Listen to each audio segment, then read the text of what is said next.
venez avec moi, on va chasser, faire du feu et on va cuisiner avec un couteau très spécial que je vais vous montrer par la suite.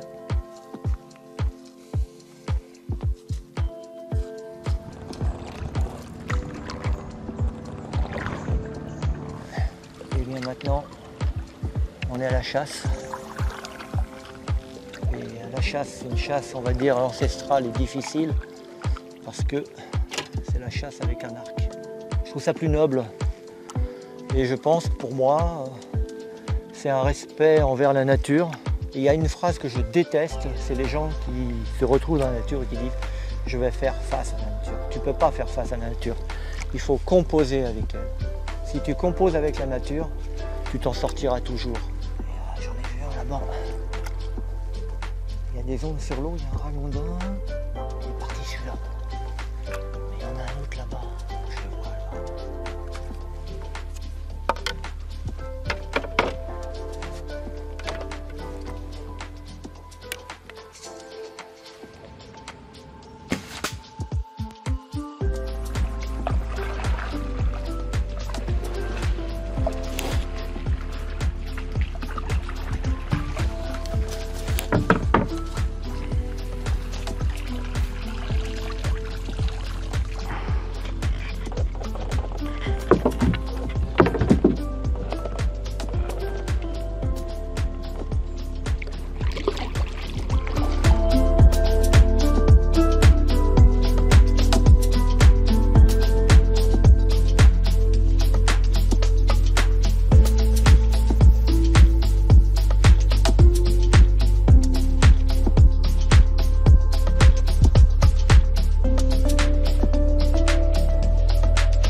Le mot ragondin peut choquer certains, mais son vrai nom c'est le myocastor. Donc ça fait partie de la famille des castors. C'est un rongeur qui se nourrit essentiellement d'herbes. C'est une viande que j'apprécie énormément. Quand on est de ce genre de biotope et qu'on a réussi à chasser un ragondin, ben on sait qu'on va faire un très bon repas. Et le couteau, franchement, il est précis, il est tranchant, il coupe super bien, il est sécurisant. Donc franchement, je me débrouille bien avec, quoi.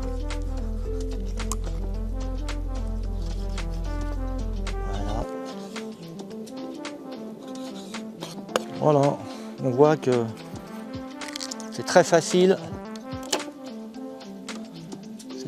à faire. Franchement, c'est un couteau de cuisine, mais c'est aussi un couteau de boucher. Là, je vais récupérer que la chair de l'animal, c'est-à-dire dans la cuisson, il n'y aura pas d'os. Et ça va d'une part cuire beaucoup plus vite.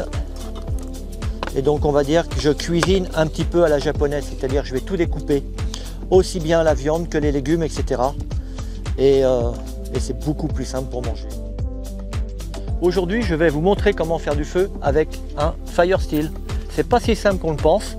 Et pour dire la vérité, sur mes stages de survie, ils galèrent souvent pendant 1 heure, voire 2 heures.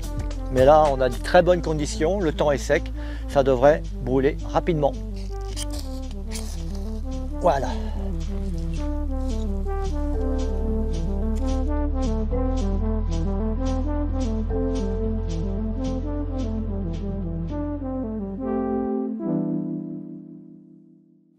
Donc là, j'ai pris des petites branches de sapin parce qu'on appelle ça du bois gras.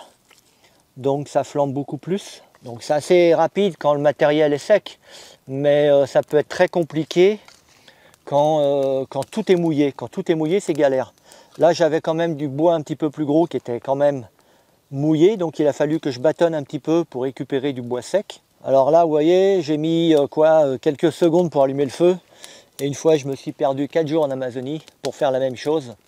Alors c'était le feu par friction, c'était pas encore le feu avec au fire steel parce que j'avais rien d'autre. J'ai mis plus de 3 heures pour allumer un feu. Et il faut penser que quand ça fait plusieurs jours que tu erres dans la jungle, tu es très amoindri. Et donc ça a été franchement compliqué. Et je peux te dire que quand tu arrives à faire du feu, le sentiment, on ne peut pas le raconter. Ça te bouleverse à l'intérieur. Et là, tu te dis, ça y est, je vais enfin pouvoir bouffer. J'avais que mon arc et j'ai pu tuer un pécari le 3e jour. Et j'ai pu enfin manger. Donc, vous voyez, c'est facile, dans de très bonnes conditions. Il ne faut pas jouer au cake. Là, j'ai des bonnes conditions. Le temps est sec.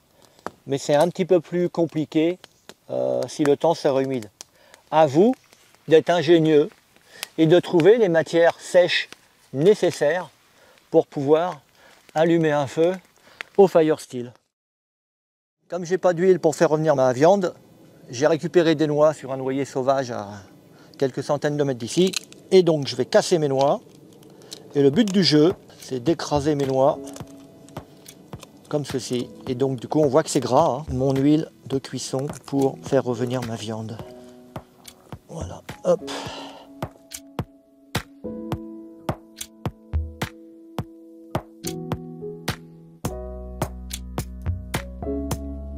Nickel, je peux mettre ma viande. Ah, on entend que ça crépite, hein. Après, je vais rajouter des aromates une fois que ça sera bien revenu.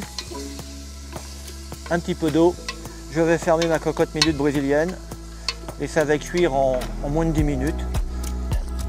Alors c'est important de mettre de l'eau parce qu'il faut que ça mijote assez longtemps. Il faut que ça soit bien cuit. Et le jus de cuisson va me servir aussi pour faire cuire mes légumes. Voilà, ça va donner du goût aux légumes aussi. Bon bah là les légumes sont prêts. Je vais les mettre dans la cocotte, je vais fermer le couvercle et je vais laisser mijoter une dizaine de minutes.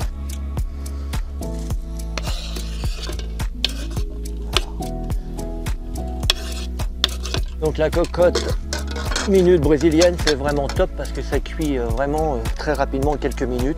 J'ai acheté ça au Yapoc il y a quelques années. Mais franchement, pour les gens qui font du bushcraft, du camping, etc., c'est franchement top. On gagne énormément de temps. Même si on n'est pas pressé, eh bien, quand notre feu est presque éteint ou autre chose, eh ben, on sait que la popote sera prête dans pas longtemps. J'ai hâte de goûter, j'en salive même. Bon là ça bout déjà depuis à peu près 5 minutes, donc ça sert à rien de la laisser sur le feu, je vais la retirer, la déposer simplement à côté comme ça, et ça va continuer à cuire gentiment. Ça va en même temps refroidir l'intérieur, et je vais pouvoir l'ouvrir, et déjà je sens les légumes, je sens la viande, en théorie ça doit être cuit déjà. Et là je vais me confectionner des baguettes pour manger façon cantine de brousse. Voilà, j'ai mes baguettes pour manger mon ragondin à la japonaise.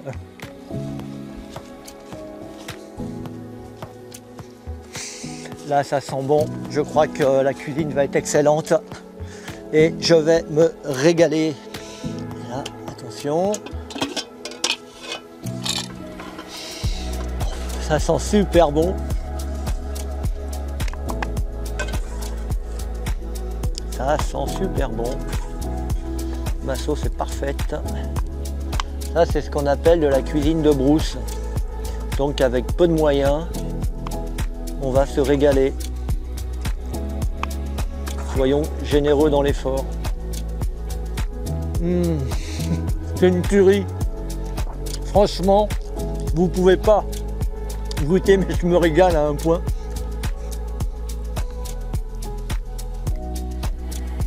Super bon. Pour ceux qui aiment les beaux objets, pour la cuisine de brousse, c'est vraiment un super couteau. Il est très maniable, il est léger. On se rend bien compte que ça ressemble à un couteau de cuisine, mais pliable. Ça veut dire qu'au niveau sécurité, dans ses bagages, dans son sac à dos, etc., les couteaux de cuisine n'ont pas forcément des étuis, donc ça peut rester dangereux. Là, l'avantage, voilà, je plie le couteau, comme ceci, je le mets dans sa poche et je l'ai toujours avec moi. Donc il est bien évident que ce couteau va m'accompagner pour mes expéditions en Amazonie. Donc je vais me faire un plaisir de cuisiner avec ce couteau différents gibiers, poissons. Voilà, comme d'habitude, on se fait des très bonnes gamelles en forêt parce qu'il faut bien manger. La nature est généreuse. Donc je lui rendrai hommage en préparant de la cuisine vraiment avec un super couteau que je trouve magnifique, maniable. Il est beau, il n'y a rien à dire. L'Esperluette, le meilleur couteau de cuisine nomade.